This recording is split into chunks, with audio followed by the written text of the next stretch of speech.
जैन धर्मोऽस्तु मङ्गलम् सर्वमङ्गलमाङ्गल्यं सर्वकल्याणकारकं प्रधानं सर्वधर्माणां जनं जयतु शासनम्।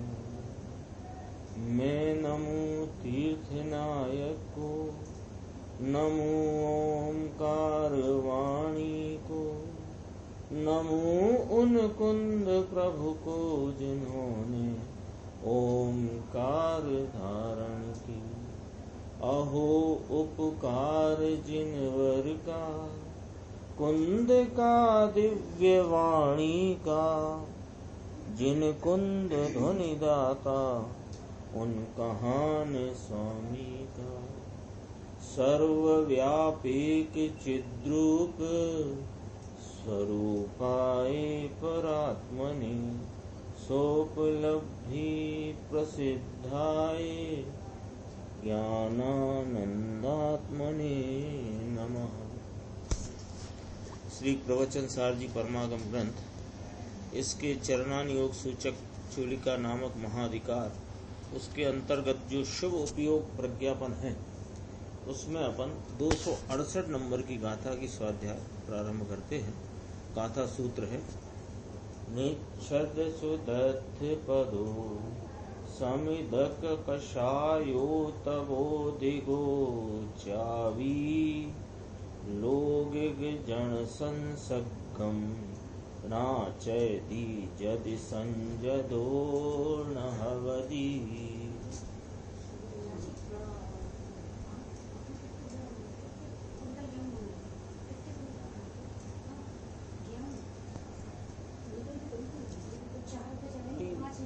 3-6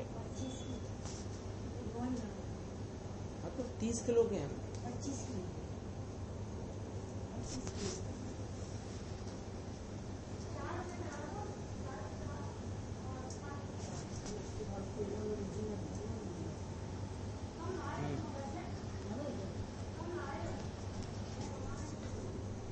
हरि गीत है इसका।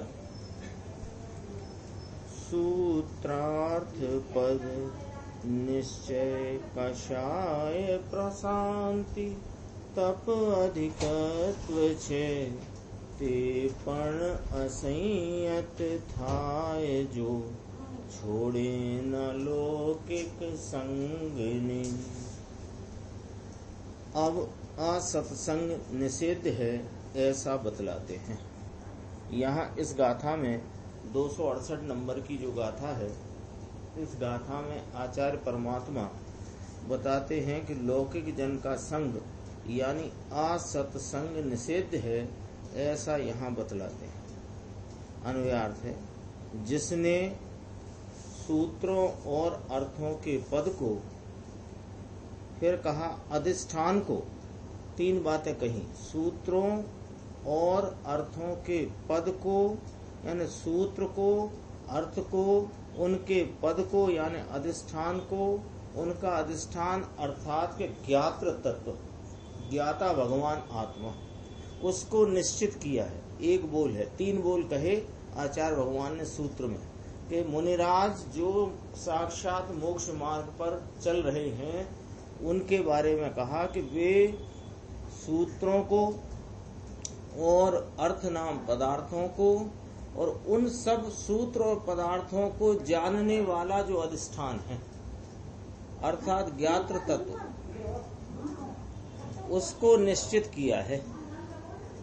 समित कषाय, जिसने कषायों का समन किया है, ये दूसरा बोला है। सूत्रों और अर्थों के पद को और उसके ज्ञाता पद रूप जो ज्ञातृत्व तत्व है उसको, अधिष्ठान को निश्चित किया है।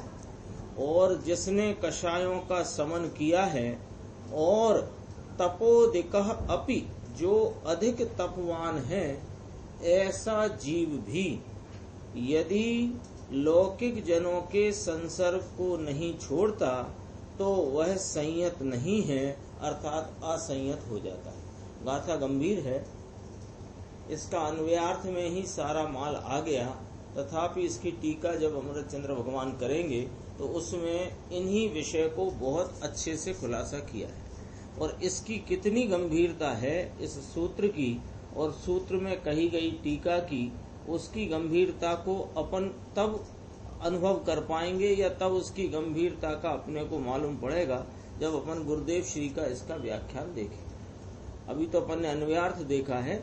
अन्वयार्थ में 3 बोल कहे हैं। पहले तो मुनि जो साक्षात मोक्ष मार्ग में प्रवृत्त हैं वे कौन हैं कि वे सूत्रों को यानी जिनेंद्र परमात्मा की कही हुई जिनवाणी को, उसमें कहे पदार्थों को और उन पदार्थों और सूत्रों को जानने वाले अपने आत्मा को जिन्होंने निश्चित किया है। इस बोल में से एक बोल सबसे पहला 232 गाथा का खड़ा होता है कि एकाग्रता ही मोक्ष मार्ग है। और एकाग्रता किसको होती है? एकाग्रता पदार्थों के निश्चयवान को होती है और पदार्थों का निश्चय आगम के द्वारा होता है, इसलिए आगम चेष्टा ही मुख्य है। ये 232 गाथा से चली आई थी बात। वहां भी एकाग्रता को ही मोक्ष मार्ग कहा, यहाँ भी वही बात है। तो पहले बोल में सूत्र अर्थ और उनका अधिष्ठान या ज्ञात्र तत्व को निश्चित किया है, जिसने कषायों का समन किया है, अर्थात जो अपने स्वरूप के अनुभव द्वारा उसकी विशेष विशेष स्थिरता प्राप्त करके जिन्होंने संयम तत्व को प्राप्त किया है। और जो अधिक तपवान हैं ऐसा जीव भी यदि लौकिक जनों के संसर्ग को नहीं छोड़ता। लौकिक जन की व्याख्या जब अपन देखेंगे तो लौकिक जन मात्र गृहस्थ ही लौकिक नहीं है। यदि जो मुनिराज हैं जिनको अपनी आत्मा का भान है नहीं, बाह्य में व्यवहार आचरण में प्रवृत्त हैं, बाहर से नग्नत्व आदि दिखाई देता है लेकिन अंतरंग स्वरूप की प्रतीति नहीं, वे सब लौकिक जन हैं। उन सबको लौकिक जन में लेना। तो कहा कि वे यदि ऐसे लौकिक जनों के संसर्ग को साक्षात मोक्ष मार्ग में प्रवृत्त जो मुनिराज हैं, यदि वे उनके संसर्ग में उनके संग में रहेंगे तो वे अपने संयम को खो बैठेंगे, वे अपने मोक्ष मार्ग को लुटा देंगे, असंयत हो जाएंगे, यानी संयम से भ्रष्ट हो जाएंगे। ऐसा इसमें देखो टीका इसकी अपन शांति से देखते हैं।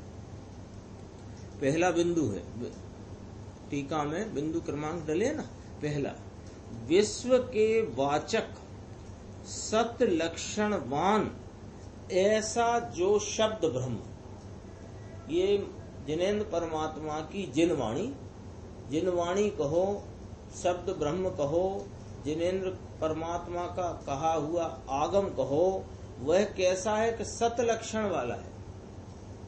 वह सत लक्षण वाला है शब्द ब्रह्म और एक हुआ, और उस शब्द ब्रह्म का वाच्य कौन है कि जगत के पदार्थ, विश्व जितना 6 द्रव्यों का समुदाय स्वरूप जो विश्व लोक अलोक है वह उस शब्द ब्रह्म का वाच्य है।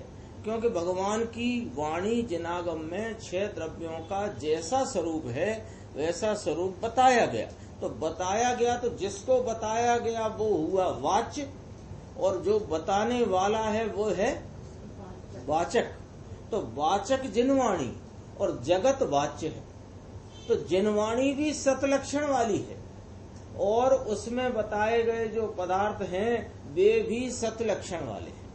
आया ना, तीनों में लिखा है, अभी तीसरा और आएगा बोल। पहले बोल में कहा सतलक्षण वाला शब्द ब्रह्म और शब्द ब्रह्म का वाच्य यानी कि 6 द्रव्य विश्व, वह भी सतलक्षण वाला। सत माने अस्तित्व रूप, है पने वाला, होने पने से। तो सत लक्षण वाला ऐसा जो संपूर्ण विश्व, उन दोनों के गेयाकार। गेयाकार क्यों कि जिनवाणी भी गेय है और जिनवाणी में कहे गए पदार्थ हैं वे भी गेय हैं। उनके गेयाकार अपने में युगपत गुथ जाने से वह जिनवाणी माने वाचक और वाचक का वाच्य दोनों गेय होकर के अपनी ज्ञान परिणति में वे गुथ जाते हैं। कहाँ जानने में आते हैं कि अपने ज्ञात्र तत्व में जानने में आते हैं। लिया देखो, उन दोनों के ज्ञेयाकार अपने में युगपत गुथ जाने से ज्ञात्र तत्व में एक ही साथ ज्ञात होने से, ज्ञात्र तत्व माने कौन? आत्मा। आत्मा ज्ञात्र तत्व है, उसमें एक साथ क्या ज्ञात होते हैं कि जिनेन्द्र परमात्मा द्वारा कहा गया विश्व का जो स्वरूप वाचक, विश्व के स्वरूप को कहने वाला वाचक और उसका वाच्य संपूर्ण विश्व, वह दोनों किसको ज्ञात होते हैं कि आत्मा को। तो ऐसे आत्मा में हूँ ऐसा ज्ञात्र तत्व का निश्चित किया होने से, निश्चय किया होने से उसने क्या किया है कि उन दोनों के अधिष्ठान भूत ऐसा सत लक्षण वाला, ये आत्मा भी सत लक्षण वाला है, ये आत्मा भी है पने से है। तो उस ज्ञात्र तत्व का, ज्ञातृत्व का निश्चय किया होने से जिसने सूत्रों और अर्थों के पद को यानी अधिष्ठान को निश्चित किया है, ऐसा एक लक्षण हुआ है। किसका? मुनिराज की बात चलती है। मुनिराज साक्षात मोक्ष मार्ग में जो प्रवर्त हैं, जो संयत हैं, यानी जिनके आगम पूर्वक ज्ञान और सम्यक दृष्टि और संयतत्व एक साथ वर्तता है, उनकी चर्चा है। तो इसमें पहला बोल लिया, इसका फुटनोट देखना, अधिष्ठान भूत का नीचे। ज्ञात्र तत्व का स्वभाव, इस ज्ञाता आत्मा पदार्थ का स्वभाव, मेरा स्वभाव कैसा है कि शब्द ब्रह्म को और उसके वाच्य रूप विश्व को। शब्द ब्रह्म को कौन जानता है? आत्मा। शब्द ब्रह्म माने समस्त विश्व को बताने वाली वाणी, वो शब्द ब्रह्म है, और उसका जो वाच्य है वो पूरा विश्व है। तो उन दोनों को जानने वाला मैं आत्मा हूँ, ऐसा जिसने निश्चित किया है। देखो, ज्ञात्र तत्व का स्वभाव शब्द ब्रह्म को और उसके वाच्य रूप विश्व को युगपत जानने का है, इसलिए उस अपेक्षा, जानने की अपेक्षा ज्ञात्र तत्व को शब्द ब्रह्म का तथा वो शब्द ब्रह्म का पदार्थ वाचक यानी कि विश्व, उस विश्व का अधिष्ठान कहा गया। किसको? ज्ञाता को। ज्ञाता कौन है कि समस्त विश्व का और विश्व के वाचक जो जिनवाणी है, उसका आधारभूत अधिष्ठान कौन है कि ये आत्मा। तो महाराज ये आत्मा कैसे आधार हो गया? कि जानने की अपेक्षा। यह आत्मा समस्त विश्व को बताने वाली जिनवाणी और समस्त विश्व जो दोनों सतलक्षण स्वरूप हैं, उन दोनों को जानने वाला स्वयं सत स्वरूप भगवान आत्मा, उन दोनों का अधिष्ठान है, आधार है।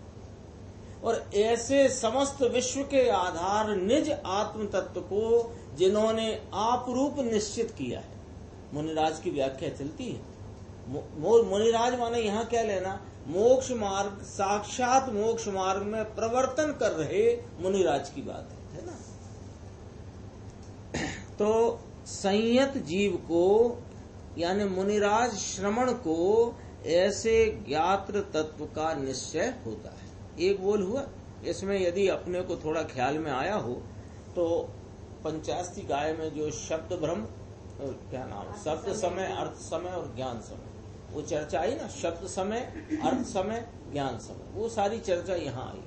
शब्द समय कौन है कि जिनेन्द्र परमात्मा की जिनवाणी जो विश्व को कहने वाली है, वो शब्द समय है, और विश्व अर्थ समय है, और उन दोनों को जानने वाला ज्ञान समय है। ऐसे ज्ञात्र तत्व का निश्चय जिन्होंने किया है। एक बोल हुआ। दूसरा, निरुपराग उपयोग के कारण जिसने कषायों को समित किया है, शमन कर लिया है, ऐसा है। ऐसा हो, तीनों में आया है। देखो, ऊपर आया एक में निश्चित अधिष्ठान, ज्ञात्र तत्व रूपी अधिष्ठान को निश्चित किया है, ऐसा हो।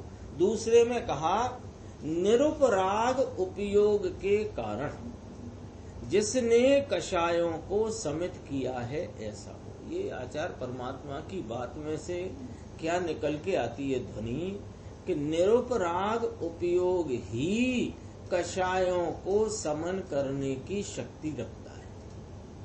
कोई प्रकार का राग रूप उपयोग, मंद राग का उपयोग, प्रशस्त राग वाला उपयोग वह कषायों को समित कर नहीं सकता। कोई कहे कि हमने कषायें घटा ली हैं, तो कषाय घटा ली हैं, शमन नहीं हुआ है, तो इसको कहते हैं कषायों को रांधना। रांधना होता है ना, जैसे 1 किलो आटे का डिब्बा हो, उसमें 1.5 किलो 1.25 किलो आटा ठूस ठूस के भर तो दिया, लेकिन वह रह नहीं सकता।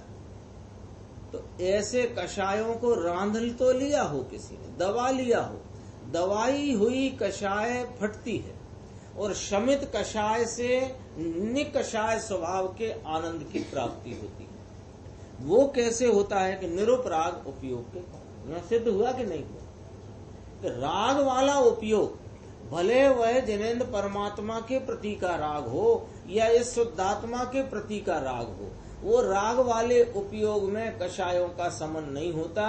इस निरुपराग तत्व जो अपना ज्ञात्र स्वभाव है, ज्ञात्र तत्व है, उसकी दृष्टि होने से, उसका अनुभव होने से, उसकी पुनः पुनः उसमें लीनता होने से क्या क्या हुआ है कि निरुपराग उपयोग वर्तता है। तो वह जो लीनता वाला है ना, स्वरूप की लीनता, वो कैसी है कि निरुपराग है, और उस निरुपराग उपयोग के द्वारा कषायों का संबंध हुआ है। अपन 4 प्रकार की कषाय गिनते हैं ना, अनंतानुबंधी, अप्रत्यख्यानावर्णी, प्रत्यख्यानावर्णी, संजनी, 4 प्रकार गिनते हैं। ये 4 प्रकार की कषायों के अभाव की क्या विधि है जिनवाणी? आत्मा का अवलंबन लेने से, प्रथम आत्मा का अवलंबन लेने से अनंतानुबंधी का शमन होता है, और उस आत्मा का ही अवलंबन और लेने से दूसरी कषाय का शमन होता है, और अंतरंग में स्वरूप का और गहरा और अधिक अवलंबन लेने से तीसरी कषाय का अभाव होता है। इसके अलावा कोई बात है? इस कषाय से उस कषाय का अभाव होता है, ये बात तो झूठी है। क्योंकि इसे लगता है कि शुभ परिणमन, मंद राग रूप परिणमन से तीव्र राग का अभाव हुआ है। अभाव नहीं हुआ है। निरुपराग उपयोग के द्वारा ही कषायों को समित किया जा सकता है। सो ऐसे मुनिराज ने अपने निरुपराग उपयोग व्यापार के द्वारा अपनी परिणति में बरतने वाली कषायों को शमन कर दिया है, समित कर दिया है। अब तीसरा देखो, निष्कंप उपयोग का बहुशः अभ्यास करने से, बहुशः का अर्थ है बारंबार, अधिक तीव्र, बारंबार, नीचे फुटनोट लिखा है, बहुत खूब और बारंबार। तो सीधा अपन यहाँ अर्थ लो, बारंबार निष्कंप उपयोग। एक तो निरुपराग उपयोग कहा और एक निष्कंप उपयोग कहा, ठीक है ना। राग से लक्ष्य छूटकर उपयोग की स्वरूप में जो अल्प रमणता है उसको कहना निरुपराग उपयोग, और रमणता वहां जम जाती है उसका काम है, उसका नाम है निष्कंप उपयोग। मतलब वो तप कौन कहलाता है? ये स्वरूप स्थिरता, तीव्रता, उग्र प्रचुर स्व संवेदन, वो बारंबार अभ्यास करने से अधिक तप वाला हो। 3 बिंदु आए।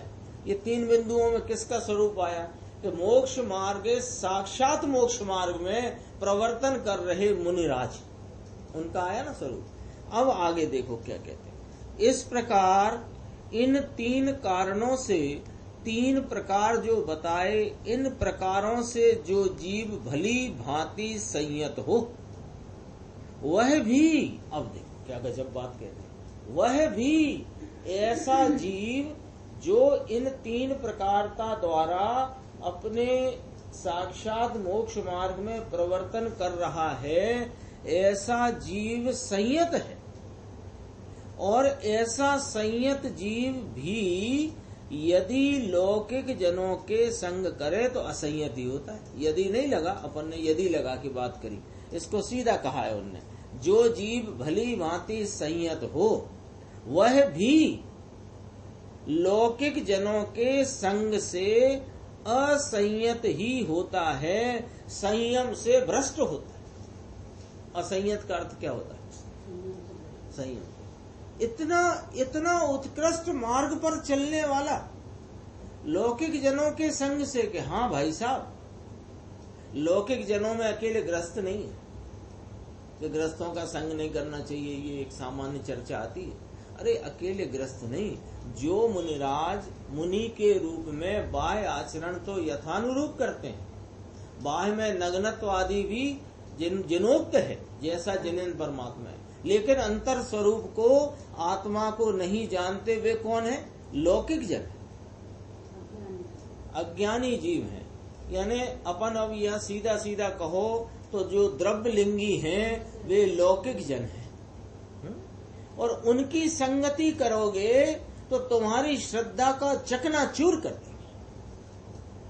कौन की बात कर रही? अपन तो कहा, यानी एक आत्मार्थी की तो क्या बात करें, यहाँ सम्यक दृष्टि की भी क्या बात करें, अरे श्रावक ज्ञानी की भी क्या बात करें। ये तो साक्षात मोक्ष मार्ग में प्रवर्तन कर रहे जो मुनिराज हैं, वे मुनिराज के भी यदि ऐसे अज्ञानियों की संगत होती है तो वे भी भ्रष्ट हो जाते हैं। अकेले संयम से नहीं, श्रद्धा से भी भ्रष्ट हो जाते हैं। ऐसा है उधर। वह भी लौकिक जनों के संग से असंयत ही होता है, क्योंकि अग्नि की संगति में रहे हुए पानी की भांति। दृष्टांत देते हैं कि पानी स्वभाव से कैसा है? शीतल है। पानी स्वभाव से शीतल होने पर भी यदि अग्नि की संगत में रहता है तो वहां उसके उष्णता रूपी विकार उत्पन्न होता है। लिखा है इसमें, क्योंकि अग्नि की संगति में रहे हुए पानी की भांति उसे विकार, पानी को विकार, काय का विकार? उष्णता का विकार अवश्य संभावी है। इसलिए लौकिक संग सर्वथा निषिद्ध ही। कितनी बात लिखी, जोरदारी की लिखी। सर्वथा निषेध करने योग्य ही है, सर्वथा। अब जरा अपन अपने बारे में विचार करो, एक सामान्य आत्मार्थी, तो यहाँ तो ज्ञानी श्रावक हो, विरति श्रावक हो, उसको भी कहाँ गिने जब ऐसे मुनिराज भी अज्ञानियों की संगत में रह जाएं तो उनका क्या हश्र होता है, वो वाली बात यहाँ। और ये अज्ञानी आत्मार्थी अभी अज्ञानी है, पर आत्मा को प्राप्त करने का जिज्ञासु है, उत्सुक है, धर्म प्राप्ति करना चाहता है। ऐसा जीव यदि इस चक्कर में पड़ा रहे, इसका भी सुन लो, उसका भी सुन लो, ये क्या कह रहे, वे क्या कह रहे, अरे मर जाएगा, यूं कहते हैं। एक ज्ञानी भगवान आत्मा जो है, जिसने मोक्ष मार्ग को अपने जीवन में प्रकट करके दिखाया है और प्रकट है, उसकी उंगली पकड़ लो और तिर जाओ। इधर उधर की खोजबीन में कुछ नहीं रखा सिवाय अपना नुकसान करने के। भावार्थ देखो इसका। जो जीव संयत हो, अर्थात जिसने शब्द ब्रह्म को, उसके वाच्य रूप समस्त पदार्थों को जानने वाले ज्ञात्र तत्व का निर्णय किया हो, एक बात। दूसरी, जिसने कषायों को समित किया हो। भावार्थकार ने सीधा लिख दिया, कषायों को समित किया हो। टीकाकार ने लिखा, निरुपराग उपयोग के कारण कषायों को सब बात अपने ख्याल में ले लेना चाहिए। और जो अधिक तपवान हो, बारंबार स्वरूप की आराधना, खूब आराधना से जिन्होंने चैतन्य के प्रतिपन्न रूप तप की प्राप्ति करी है, सो वे तीन प्रकार के ना, वह जीव भी लौकिक जन के संग से असंयत ही होता है।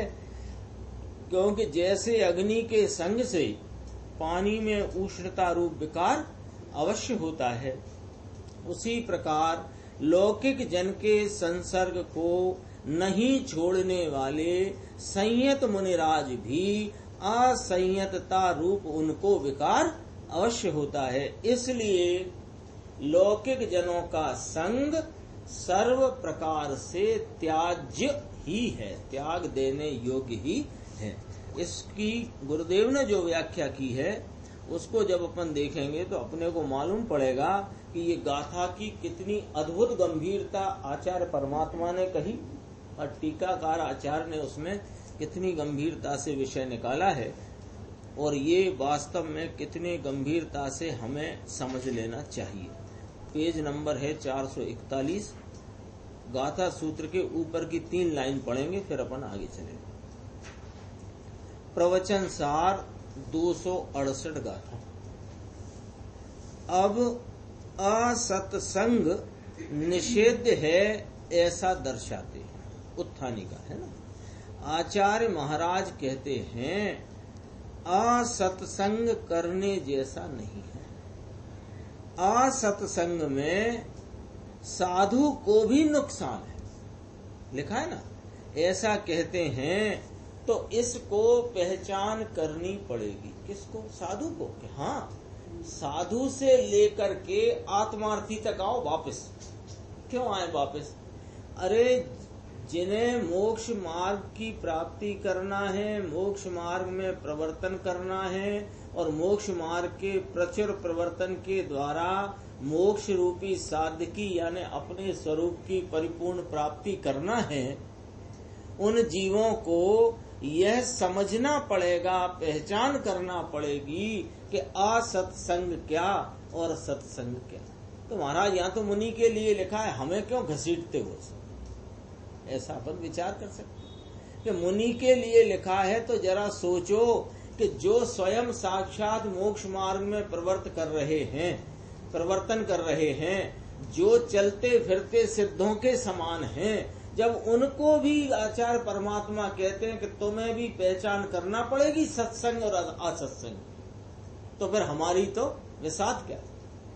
ये बात अपन देखते हैं 442 पेज पे, देखें नीचे वाला पैराग्राफ, बहुत गजब का इसमें गुरुदेव ने बहुत वर्णन दिया, बहुत गंभीर वर्णन है।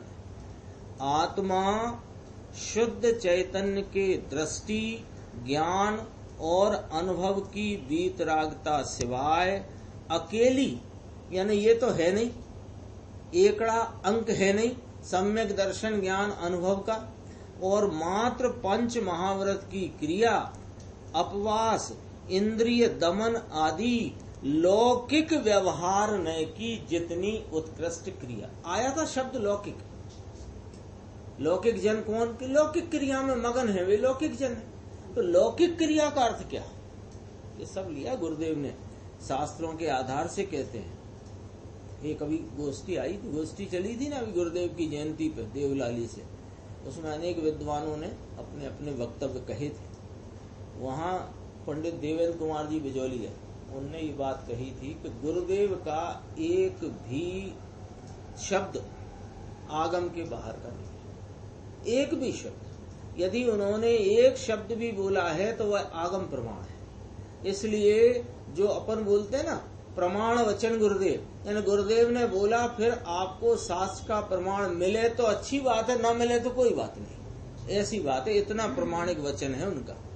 देखो, अकेली 5 महाव्रत की क्रिया, अपवास, इंद्रिय दमन आदि लौकिक व्यवहार न की जितनी उत्कृष्ट क्रिया है, ये सब करता है। अर्थात ये सब चैतन्य व्यवहार से बाहर व्यवहार है, ये चैतन्य व्यवहार नहीं है।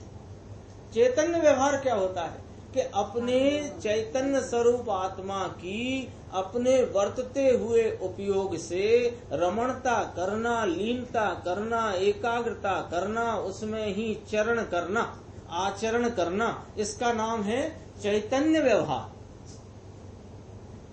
चैतन्य निश्चय कौन है? कि चैतन्य स्वरूप वस्तु त्रिकाल ध्रुव एक रूप कायम सदृश सदृश सदृश 3 काल रहने वाली ये वस्तु चैतन्य निश्चय, और इसका वर्तमान उपयोग परिणति से इसमें रमणता का जो परिणमन वो चैतन्य व्यवहार, और इस चैतन्य से बाहर का ये 5 महाव्रत की विकल्पात्मक वृत्ति और ये शरीर की क्रिया रूप जितनी परिणति प्रवृत्ति है, ये कौन है कि ये बाहर का व्यवहार लौकिक व्यवहार। इसको 94 नंबर की गाथा इसी ग्रंथ की मनुष्य व्यवहार कहा है। आइए ना चर्चा वहां पर देखो, उसको लौकिक व्यवहार कहा है अथवा व्यवहार न का विषय लौकिक व्यवहार। ऐसे कर लो, ऐसे बात समझ लो। यानी चैतन्य व्यवहार के अतिरिक्त जितनी भी विकल्पात्मक वृत्ति और देहिक क्रिया है वह सब लौकिक व्यवहार है। लौकिक व्यवहार शब्द क्यों लगा दिया? क्योंकि ये व्यवहार न का विषय रूप लौकिक व्यवहार। कोई कहे इसमें व्यवहार शब्द काहे को लगाते, लौकिक कह दिया आपने, मान ली हमने बात। लौकिक व्यवहार यानी व्यवहार न का विषय रूप भाव। आगे देखो, ऐसा कहते हैं, अपने द्रव्य संग्रह में आता था ना, व्यवहार न लोकोक्ति। व्यवहार न लोकोक्ति है। व्यवहार न का जितना वचन है वो लोकोक्ति है। लोकोक्ति क्या? लोक रूप उक्ति, यानी जिनवाणी में इसको लौकिक कहा गया है। उक्ति होता है ना, उक्त माने कहना और उक्ति माने कही गई। लोकोक्ति लोक रूप कही गई है। किसको? व्यवहार न को। व्यवहार न की क्रिया को, न क्रिया को भी और विकल्पात्मक वृत्ति को भी। द्रव्य संग्रह में पहले आता है जनोक्ति लौकिक सब। व्यवहार न का विषय व्यवहार लौकिक है सब। व्यवहार न का जो क्रिया कांड ये सब करता है। समझ में आया? कौन? कि जिसको चैतन्य के दृष्टि ज्ञान और अनुभव की वीतरागता तो है नहीं, मात्र ये बाहर के चैतन्य व्यवहार से बाहर जनोक्ति लोकोक्ति रूप लौकिक क्रिया व्यवहार न का क्रिया कांड करता है। ऐसे के संसर्ग को यदि धर्मी जीव सच्चा साधु नहीं छोड़े, यानी इसका संसर्ग रखे, यानी व्यवहार की क्रिया कांड में ही मचा हुआ है जो कोई, इसका संसर्ग ना छोड़े तो वह संयत नहीं रहता। इस गाथा का भाव तो ये ना, चरणान योग है ना, निमित्त से कथन करते हैं। हे गुरुदेव, क्या ख्याल कराते हो आप हमें कि देखो, यदि उसका संयम भ्रष्ट हुआ है, उसका मोक्ष मार्ग भ्रष्ट हुआ है, तो वह मोक्ष मार्ग से भ्रष्ट उस असंयत मुनिराज ने या असंयत लौकिक व्यक्ति ने नहीं किया। ये तो तेरा स्वयं ही उस समय की परिणमन योग्यता का, तेरे मोक्ष मार्ग से मोक्ष पथ से भ्रष्ट होने का परिणमन आप हुआ है। लेकिन ये चरणान योग है, यहाँ चर्चा निमित्त के आधार से की जा रही है। तो निमित्त की यहाँ पर ज्ञान कराते हैं कि ऐसे लौकिक जन का संसर्ग नहीं छोड़ेगा। महाराज, लौकिक जन किसे कहते हैं? कि जो व्यवहार की क्रिया कांड में मचा हुआ है, ये 24 घंटे एक चिंतन, ऐसा खाना ऐसा नहीं खाना, इसकी मर्यादा उसकी मर्यादा, इधर चलना इधर नहीं चलना, ऐसे बैठो ऐसे उठो, मचा हुआ है। उसका संसर्ग न छोड़े तो वह संयत नहीं रहता। हाँ, लौकिक व्यवहार है इसका। चरणान योग है ना, निमित्त से कथन करते हैं तो ये साधु नहीं रह सकता। कौन साधु? जिसके 3 लक्षण बताए थे, जो शब्द ब्रह्म यानी सूत्र पद और उनके अधिष्ठानभूत आत्मा को जानने वाला, स्वरूप की रमणता और एकाग्रता से कषायों का समन किया है और बारंबार उपयोग की लीनता द्वारा जो तप में प्रवर्तन करते हैं, ऐसे साक्षात मोक्ष मार्ग में प्रवर्तित मुनिराज भी साधु नहीं रह सकते। साधु भ्रष्ट हो जाता है। लो कहो समझाणु काई, उसमें कहा है मूलाचार की। लो गुरुदेव ने बात की, मूलाचार में तो यहाँ तक कहा, आचार्य कुंद आचार्य देव मूलाचार है ना भाई, कि जिसको श्रद्धा में ही विपरीतता है। गंभीर है 4-5 लाइन, थोड़ा रुचि से सुन लेना।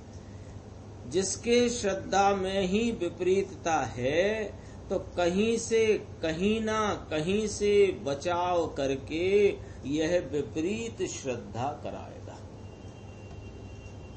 कौन? कि जिसकी श्रद्धा में विपरीतता है, जिसको अपने आत्म स्वरूप का श्रद्धा नहीं है, जिसने राग में ही अपने एकत्व को बिठा रखा है, ऐसा वह श्रद्धान से विपरीत जो है वो कहीं ना कहीं से बचाव करके, यानी जिनवाणी आप पढ़ोगे वो पढ़ाएगा, वो पढ़ाते हुए आप पढ़ते हुए वो आपको इस प्रकार से समझा देगा कि आपको कहीं ना कहीं से विपरीत श्रद्धा कराए। विपरीत श्रद्धा क्या है?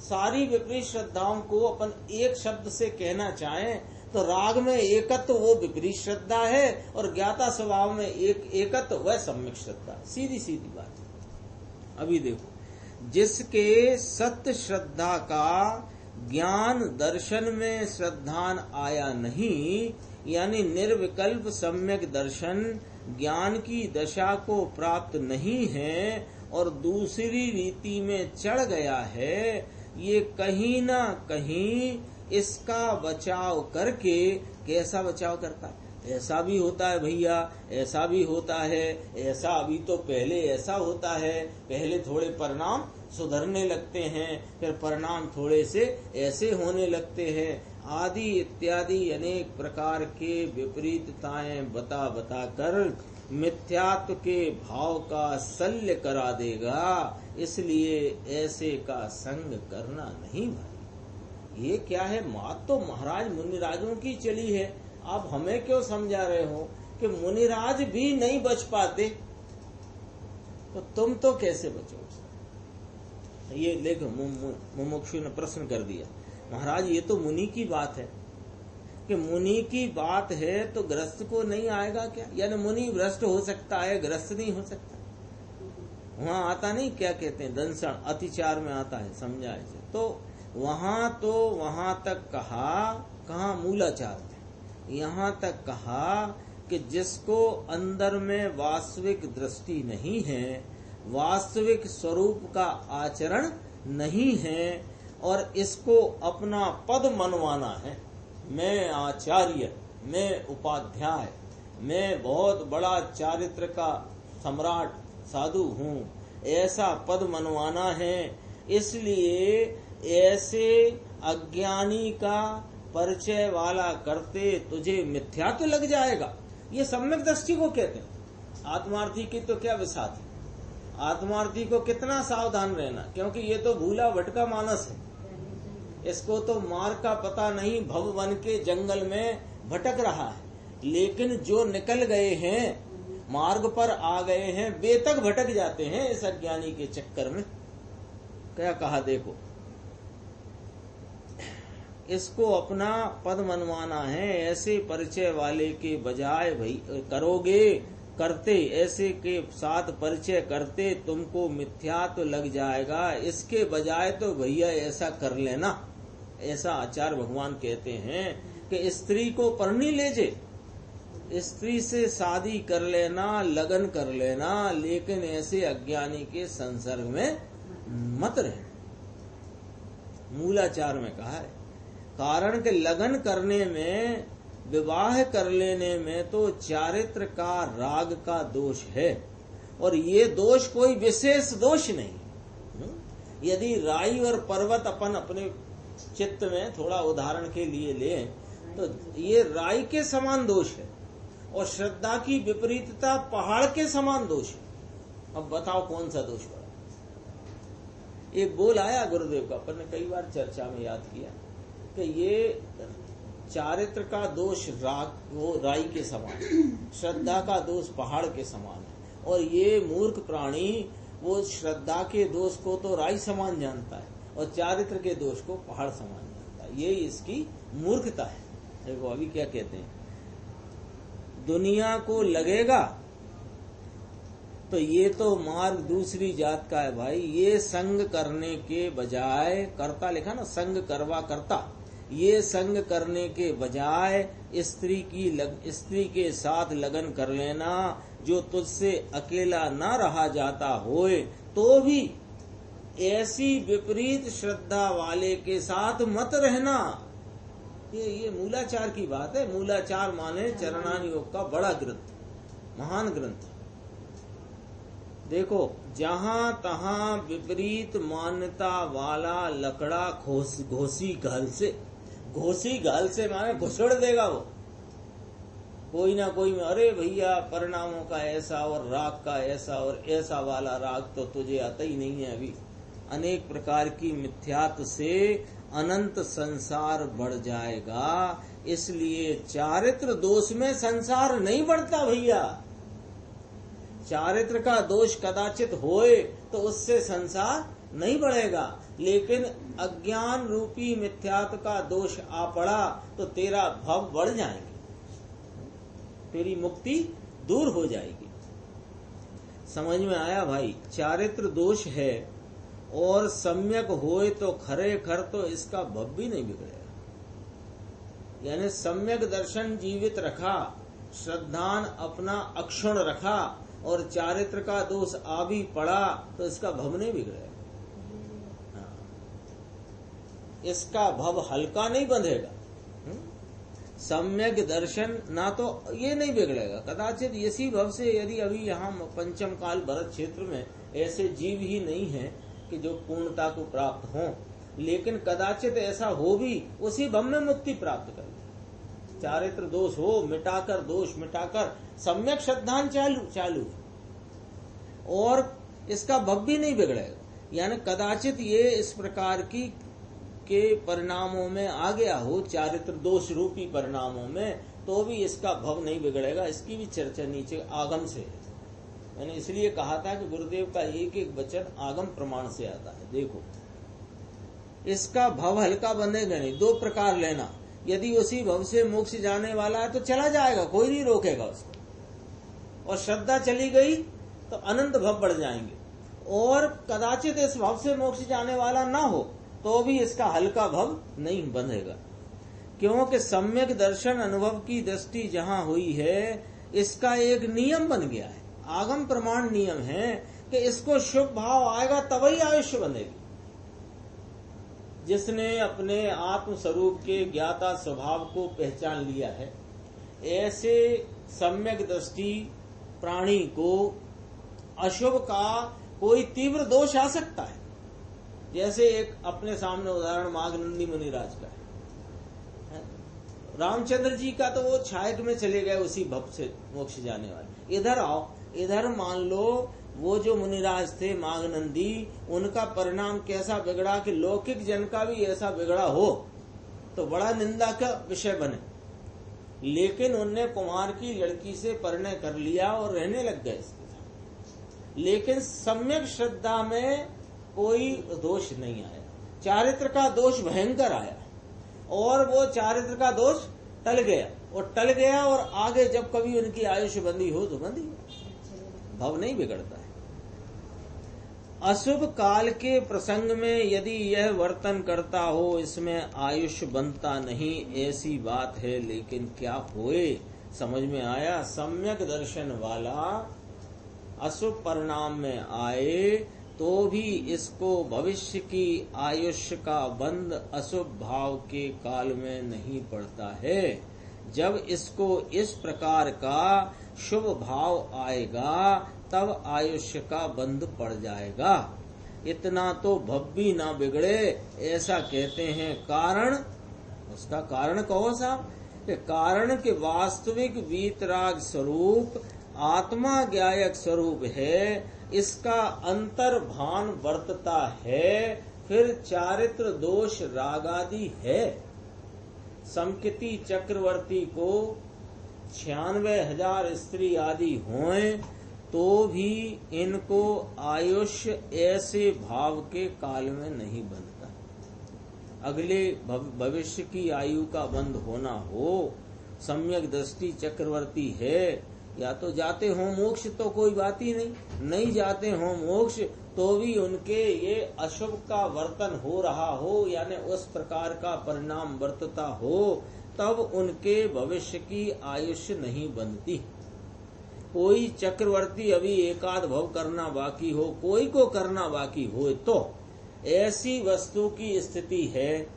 अरे लोगों को तत्व कहाँ मरडाए छे, कहाँ तत्व अंदर विपरीत, कहाँ तत्व मरडाए छे माने मरोड़ जाता है। है ना। तत्व का सीधा सीधा भाव न प्राप्त करके कहाँ उसमें बल खा जाता है, कहाँ तत्व अंदर विपरीत हो जाता है, इसके भाव की खबर नहीं है भाई। ये महादोष मिथ्यात्व का महापाप है, ऐसा कहते हैं ना। चारित्र के दोष को दोष नहीं गिना। दोष श्रद्धा का है तो तेरे संसार सामने खड़ा हुआ है, और श्रद्धा का दोष टल करके श्रद्धान सम्यक है, और चारित्र का कैसा ही भयंकर दोष आ पड़े तो भी तेरा संसार अल्प ही है। ये बात आगम प्रमाण अपने सामने आई। 445 पेज पे देखते, 3 लाइन छोड़ना ऊपर की, जो टीका की लाइन है उसमें से लेते हैं। सूत्र और उसके द्वारा कही गई सारी दुनिया, पूरा विश्व कहा, इसमें सब केवली आ गए कि नहीं आ गए। सूत्र है ना जिनवाणी, जिनवाणी में क्या कहा, जाति से क्षेत्र, संख्या से अनंतानंद, अनंतानंद द्रव्यों का सारा स्वरूप, वो सब आ गया तो उसमें केवली आ गए कि नहीं आ गए। उसमें 5 पद भी आ गए कि नहीं आए, अरिहंत सिद्ध आचार्य उपाध्याय साधु, ये सब आ गए, पूरा जगत आ गया। विश्व कहते सत है, सत है माने है, उसकी सत्ता, अस्तित्व, मौजूदगी, हयाती उसकी है। ये सब है, सिद्ध हैं, अरिहंत हैं, आचार्य हैं, उपाध्याय हैं, सत में निगोद है, परमाणु है, स्कंद है, इसमें कोई बाकी क्या रहे। यानी जिनवाणी जो शब्द ब्रह्म है वो भी सत, और किसको कहने वाली के पूरा जगत, तो जगत सत ऐसा है। ऐसे अनंत केवली, सिद्ध, लाखों केवली, वर्तमान, अरिहंत, अरे कोई समुद्घात आदि हुआ हो, ये सब भी सत पदार्थ में सब आ गए, क्योंकि वह भी वो सत का, उस समय का भाव भी सत है। ये सब आ जाते हैं, समझना जरा। है माने सत्ता, अस्तित्व, उसमें सब आ जाता है कि नहीं। ये सबका ज्ञान जिसको ज्ञेयाकार रूप से आत्मा में आ गया है, ऐसा कहते हैं। भैया ये नीचे की बात चलती है, श्रुत ज्ञान, केवल ज्ञान की बात नहीं चलती है। नहीं तो तुमको लगे कि सब जितने पदार्थ हैं, आचार, उपाध्याय, साधु और अरिहंत, सिद्ध, अनंत केवली, लाखों केवली वर्तमान विराजते हैं, समुद्घात आदि रूप जो परिणमित हुए वे भी, और परमाणु, स्कंद, निगोद आदि सब जान लिया कि हाँ सब जान लिया, तो केवल ज्ञान हो गया होगा कि ना, शुद्ध ज्ञान की बात, शुद्ध ज्ञान में जान लिया। विश्व के पदार्थों को कहने वाला शब्द ब्रह्म जान लिया, उसके कहे गए पदार्थों को जान लिया, और कैसे जान लिया कि उन दोनों के पदार्थों को जानने वाले अपने ज्ञाता भगवान को जान लिया। कल भी आई थी चर्चा, जो वो है ना, जो पश्यति अपाढ़म जिन शासनम सब्बम, केवल ज्ञान की बात नहीं, ये तो शुद्ध ज्ञान की बात है। 446 446 पे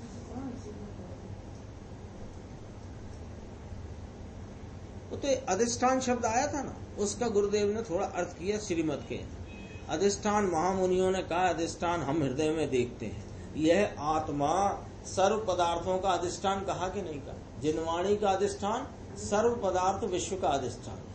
इस अधिष्ठान को हम कहाँ देखते हैं, अपने वर्तमान उपयोग, हृदय माने उपयोग में देखते हैं, ये कहना है उसने। 446 पे ऐसे सत लक्षण वाला ज्ञात्र तत्व, जो कहा ना श्रीमद ने अधिष्ठान, ऐसे अधिष्ठान भूत, तो ऐसा सत लक्षण वाले ज्ञात्र तत्व को अब यहाँ आत्मा ऊपर सत लक्षण आया। पहले शब्द ब्रह्म को सत कहा, शब्द ब्रह्म ने जिन पदार्थों का वर्णन किया वे सत, और उन दोनों को जान लेने वाला आत्मा ये सत। सत माने है, उसकी यहाँ है की अस्थि क्यों कही कि सत का ही वहां पर है पना स्वीकार करना, और स्वीकार किया है जिसने, उनको मुनि कहा। ऐसा सत लक्षण वाला ज्ञात्र तत्व, वह सत कहा था ना, सुनो अब गुरुदेव अपने को याद करा देते हैं। सत लक्षण वाला ऐसा पूरा शब्द ब्रह्म, फिर सतलक्षण वाला ऐसा पूरा विश्व, और ये यहाँ सतलक्षण वाला ऐसा यह ज्ञात्र तत्व। समझ में आया? शब्द ब्रह्म ये भी सत है, और इसके कहे हुए जगत के जो पदार्थ हैं ये भी सत हैं, और दोनों को जानने वाला यह भी एक सत तत्व है। एक ही सत तत्व। समझ में आया? अपने कहीं आया था, पी गया, अभी 262 गाथा चली थी परसों, पी गया है कहीं आया, 264 गाथा चली थी। उसमें कहा अपना आत्मा द्वारा गे पने पी जाते होने से आत्म प्रधान है। कल की चर्चा, अनंत गेयों को पी जाता है कौन? कि ये आत्मा, यही प्रधान है। कहाँ? जिनवाणी में। आत्मा जहाँ होए वहाँ, यानी भगवान आत्मा ज्ञान का सागर। इसकी जब पर्याय में भर्ती आए, भर्ती माने उछाला आए, तब ज्ञान की पर्याय की ऐसी भर्ती है। भर्ती समझते हो? ज्वार उठता ना समुद्र में, उछाला। ऐसे ज्ञान की पर्याय का इतना सामर्थ्य है कि यह सतरूप वस्तु पूरे सतरूप शब्द को, शब्द ब्रह्म कहा ना, सत शब्द में सब आ जाए, शब्द ब्रह्म, और सतरूप सारी चीज को ये एक ज्ञाता तत्व जान लेता है। ऐसा सत लक्षण वाला ज्ञात्र तत्व है। कहो समझाणुगा। ऐसे ज्ञात्र तत्व को मुनिराज ने निश्चित किया। मुनिराज ने क्या? प्रत्येक साधक के परिणति में यह निश्चित हुआ है, और जो इसे निश्चित करता है वही साधक कहलाता है। 448 ऊपर का छोड़ना, 7 लाइन। यहाँ तो भगवान आत्मा ज्ञान अरीसा, ज्ञान दर्पण, भगवान ज्ञान दर्पण ऐसा सत होने वाला पदार्थ, वह सूत्र और पदार्थ, इनको जिसने जान लिया है, ऐसा जो अधिष्ठान आधारभूत, जगत में पदार्थ तो है ना। अब वे सब पदार्थ प्रमेयत्व गुण वाले हैं, तो वे प्रमेयत्व गुण उनका कब काम का माने वे उनका गुण है, किसी के प्रमाता पने से उनका गुण नहीं, लेकिन उन गुणों का को जान, उन वो प्रमेयत्व गुण वाले हैं ना, तो उन पदार्थों को प्रमेय कर लेने वाला कोई अधिष्ठान होता है कि नहीं होता? कि वो यह ज्ञाता तत्व।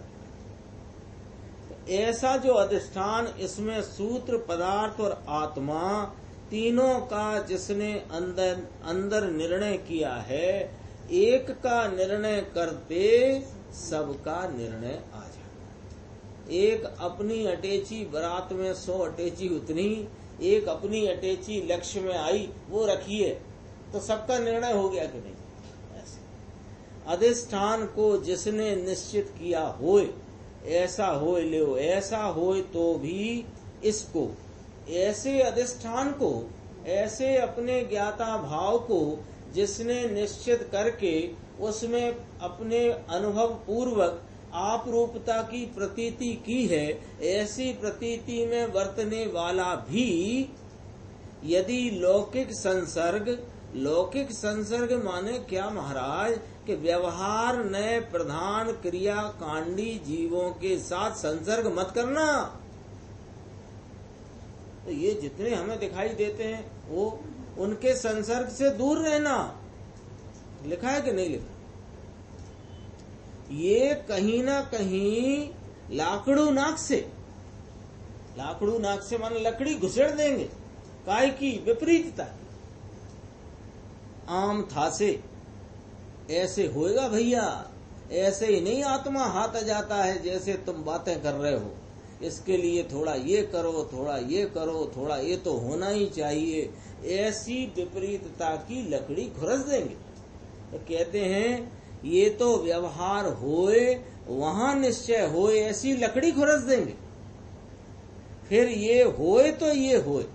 तो गुरुदेव ज्यादा तो क्या बोले? बोला ढीकणू होए तो फीकणू था। यानी ये करो, ऐसा करो, खाने का देखो, पीने का देखो, रहने का देखो, चलने का देखो, उठने का देखो, बैठने का देखो, ये सब नहीं है। परिणामों में ऐसी तीव्रता कषाय है, परिणामों में मंदता लाओ। अरे इस आत्मा की तरफ एक बार झुक तो सही, परिणाम अपने आप मंद होने लगता, हो ही जाता है। होने क्या लगता, इस आत्मा की स्मृति मात्र में परिणाम मंद होता है। तू परिणाम मंद करने के चक्कर में क्यों उलझ जाते हो? देखो, ऐसी क्रिया होए और ऐसी कषाय मंद होए और ऐसा सब आचरण होए तो चरणान योग की अपेक्षा से, गंभीर लाइन है एकदम, ये ऐसी विपरीतता की लकड़ी खुरस देते हैं। कौन? लौकिक जन।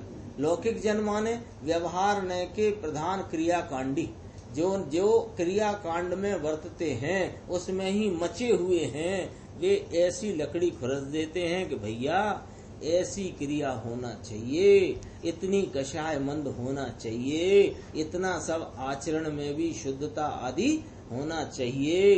तो गुरुदेव क्या फरमाते हैं? अब कौमा के बाद देखो, कौमा लगाए ना, कौमा के बाद देखो, चरणान योग की अपेक्षा से तो ये ही वस्तु है और इससे फिर आगे जाया जाता है। ये मतलब इसका अर्थ ये नहीं निकल रहा चरणान योग की अपेक्षा से तो कषाय मंद होना ही चाहिए, आचरण होना चाहिए, ये नहीं कह रहे।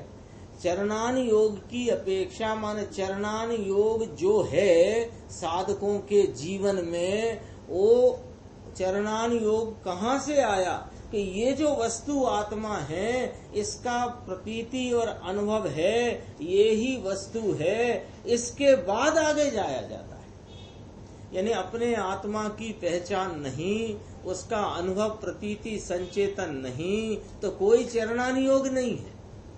चरणान योग का प्रारंभ कब होता है? स्वरूप दर्शन के उपरांत विशेष स्थिरता पूर्वक दो कषाय चौकड़ी का जब अभाव होता है, तब फिर आगे जाया जाता है। 449 पेज।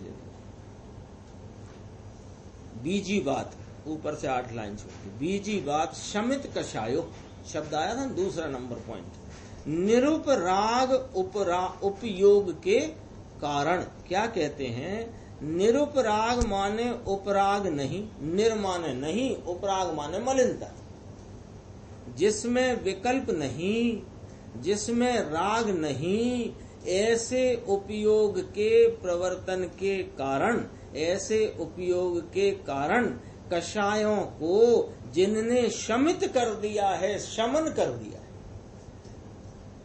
ऐसा होता है वो निरुपराग, और ऐसे होते हैं वे मुनिराज। राग और विकल्प बिना का निर्विकल्प उपयोग वाला होने से जिसने कषायों को समित कर दिया है, शमन कर दिया है, समझ में आया? सम्यक दर्शन उपरांत, आत्मा का निर्णय करने के उपरांत ऐसा फर्क आ गया है कि उपयोग निरुपराग उपयोग है। राग बिना का आत्म व्यापार, व्यापार लिखा ना, आत्म व्यापार, राग बिना का अस्थिरता का जो राग था यह भी टाल दिया है, ऐसा कहते हैं। और निरुपराग निर्विकारी उपयोग, विकल्प जो शुभ कोई भी जाति का, यानी तीर्थंकर गोत्र बांधने का उपयोग, यानी वो प्रवचन वात्सल्य साधर्मी आदि इत्यादि सब है ना, जिनसे तीर्थंकर गोत्र बंधे, ऐसे राग आदि इन सब से रहित निरुपराग उपयोग के कारण। ये क्या गजब की बात है। इसमें यदि अपन मिलान करो तो क्या आएगा? 16 कारण भावना से रहित उपयोग से कषायें समित होती हैं। 16 कारण भावना तो कषाय के भाव, इनके रहित होकर के जो निरुपराग उपयोग वृत्ति है, उससे कषायों को जिसने समाव्याच्छय यानी शमित किया है, शांत किया है, उपसम रस पर्याय प्रगति है, ऐसा कहते हैं। ये दूसरे बोल तक की अपनी चर्चा हुई, इसमें और भी आगे चर्चा है, वो अपन आगे की स्वाध्याय में लेंगे।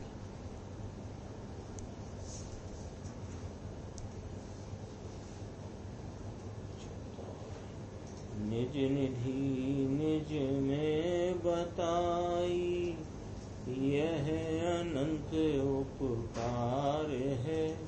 उसके लिए जिनवा